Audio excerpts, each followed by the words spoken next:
Now just imagine we're in giant land and there's a big ass giant with a 24,000 mile circumference measuring wheel.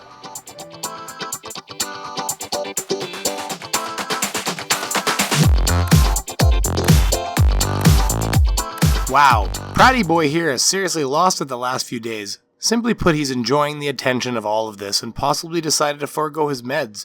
Before we get into the kindergarten lesson, let's take a peek at Daniel's last few days worth of content on YouTube and see why the sanitarium might be the best place for him. No, fight the flat earth. I won't debate you. What I'd like is for once, for your bald ass, cross-eyed, mongoloid looking ass to provide actual scientific method-based proof of your bullshit globe. Master debating you. 18 septic. Did you get that lawsuit filed yet? Team Septic, I know you didn't run out of sock accounts. My father was chief of police for 27 years. I'd like that apology on your channel today, please. Thank you.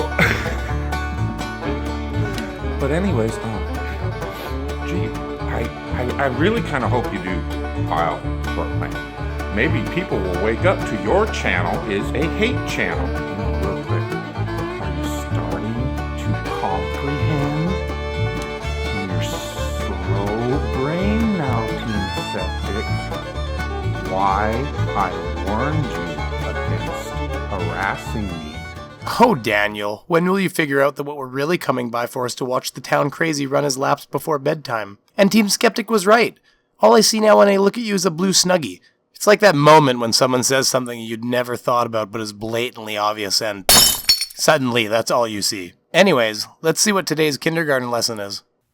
And I'm going to show you how when you have to scale down the globe, you have to maintain the same linear speed. Haha, that's hilarious, but I had this funny image pop into my head. Let me just show you. Yeah, it's about that time again. Snap, bro. Daniel just said it's time again. Time for our kindergarten smackdown. So, I want you to imagine, do you know, certainly you people are familiar with those sticks with a wheel on it, okay? And you use them to measure distance. It has a little line on it, and every time, we'll say for ease, this wheel is 12 inches in circumference. That means if I take that wheel, see if I can draw it. I can't draw it. I ain't gonna try. Okay, so if I take this little measuring wheel, and here we'll do the full demonstration for people so they know what I'm talking about. Here's the stick. Here's the little stick man holding it. He's the little measurer guy. Oh, he's a happy fella.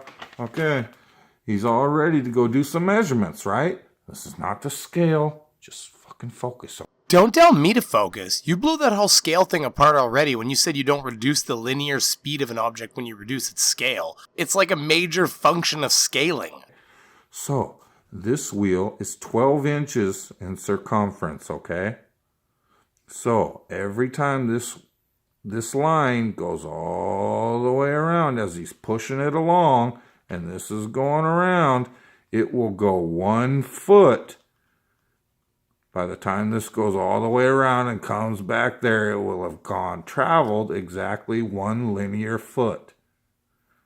That means when this is doing 1 revolution per second, if he's pushing it, that means it's doing 1 linear foot per second, okay? So far, so good, Daniel. Just like last time. Let's see where we go wrong here, though.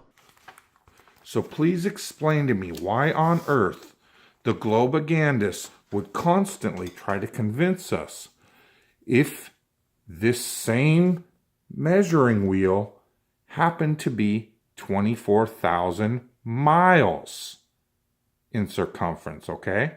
Now just imagine we're in giant land and there's a big ass giant with a 24,000 mile circumference measuring wheel, okay? In order for him to get that to do 1 full rotation in a day, if he starts pushing it for it to travel 24,000 miles, okay, it has to be moving at 1,037 miles per hour, okay? Maybe we were wrong about Daniel. I mean, so far he seems to know what he's talking about. It's kind of creepy. In other words, to cover the same 24,000 miles, this little bad boy has to be moving at 1,520 feet per second. And at the end of 24 hours, it will have covered the 24,000 miles. No different than if you take your little 12-inch wheel and start here, and you were to walk all the way around Earth with it. In order to get around it in 24 hours, you would have to be pushing that 12-inch circumference wheel at 1,520 revolutions per second. It's hilarious to me that Daniel cannot figure out that when you reduce the size of a sphere that is meant to rotate one time per 24 hours, that it wouldn't just reduce the speed of the smaller scale sphere. It doesn't matter what size you're dealing with, the sphere would only rotate one rotation per 24 hours. We could measure this a few ways, but we're going to use the linear speed formula to check our numbers and calculate the diameter of his measuring circle. The math will check out and show that the linear speed changes, but our angular speed does not. As I said, we're going to use the equation for linear speed, and that is V equals WR, where V equals linear speed, W equals angular speed, and we're going to be using radians for that. R equals the radius of the rotation.